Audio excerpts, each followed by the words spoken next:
Всем привет! Рождение и смерть является естественной частью жизненного цикла, но некоторые животные размножаются всего один раз и покидают этот мир. Это явление известно как семилипария. Это может казаться безумием, но суицидное спаривание довольно часто встречается у некоторых животных. Представляем вам 10 животных, для которых акт любви является смертельным. Поехали!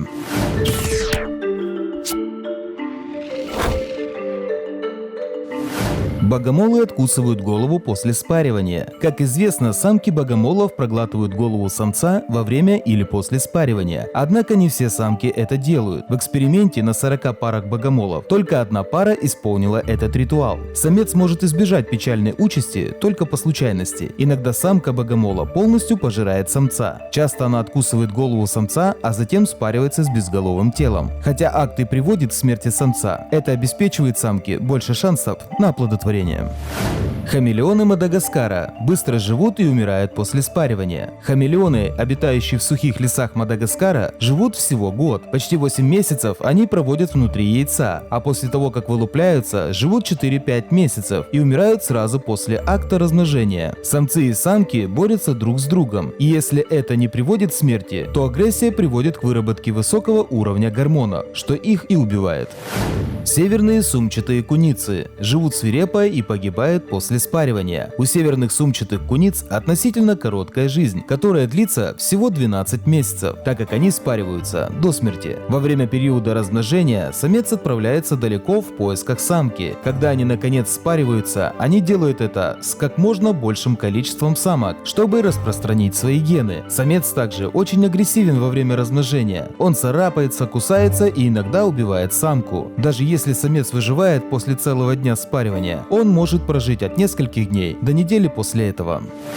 Морские слоны яростно соперничают и раздавливают самок. Морские слоны находятся на грани исчезновения. Эти морские млекопитающие мигрируют на пляж и размножаются зимой. Самцы начинают бороться за самые лучшие и крупные территории, пытаясь подавить слабейшие. Соотношение самцов и самок обычно составляет 1 к 10. Десятки самок спариваются с альфа-самцом и рождают потомство. Иногда, когда самец приходит в ярость, он может укусить самку и раздавить ее до смерти. Также пролетающие низко самолеты могут напугать колонию, и испуганные животные бегут к воде, давя детенышей. Пчелы доходят до кульминации со взрывом. Ритуал спаривания пчел довольно интересный и шокирующий. После формирования колонии рабочие пчелы выбирают пчелиную матку и защищают ее от соперников. Как только пчелиная матка достигает зрелости, она выбирает десятки самцов из нескольких тысяч в колонии. Но выбранных самцов сложно назвать счастливчиками, так как во время спаривания половые органы трутня взрываются, и он погибает. Гениталии остаются внутри пчелиной матки и оплодотворяют ее. После этого ритуала матка может отложить до 1500 яиц в день в течение 3 лет.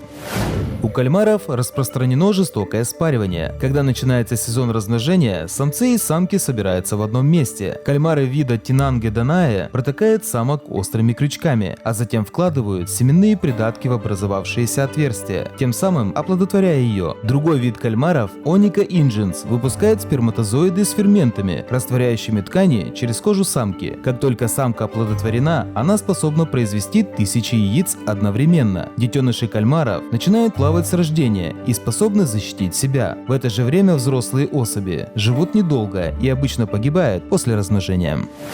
Самец тонкого бразильского опоссума умирает после спаривания, а самка после родов. Спаривание – важная часть жизни людей и животных, но мало кто из них настолько сильно хочет передать свои гены, что практически умирает от истощения. Недавно открытый вид опоссумов спаривается в течение 14 часов с как можно большим количеством самок. Во время сезона размножения в теле самца вырабатывается столько гормона стресса, что его тело практически отключается. Самец хватает любых попавшихся самок и спаривается, пока не умрет.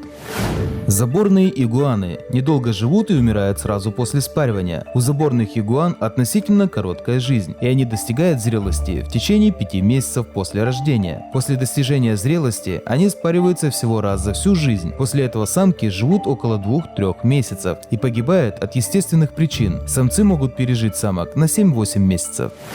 Постельные клопы практикуют травматическое осеменение. В природе спаривание – это не всегда приятный и увлекательный спасательный процесс. Постельные клопы являются прекрасным примером этого, так как они практикуют так называемое травматическое осеменение. Самец не прилагает никаких усилий, чтобы найти репродуктивные органы самки. Вместо этого он протыкает самку в брюшко и оплодотворяет ее. Семя затем проходит по телу самки, достигая яичников. Хотя такой процесс кажется болезненным и пугающим, такой необычный метод является естественным для постельных клопов.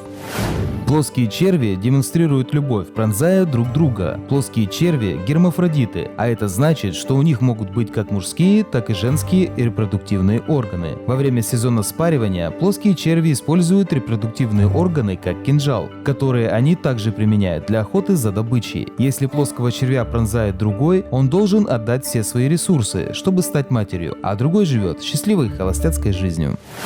На сегодня это все. Не забудьте подписаться и посмотреть другие видео на моем канале. Ну а если вам понравилось мое видео, то ставьте лайк.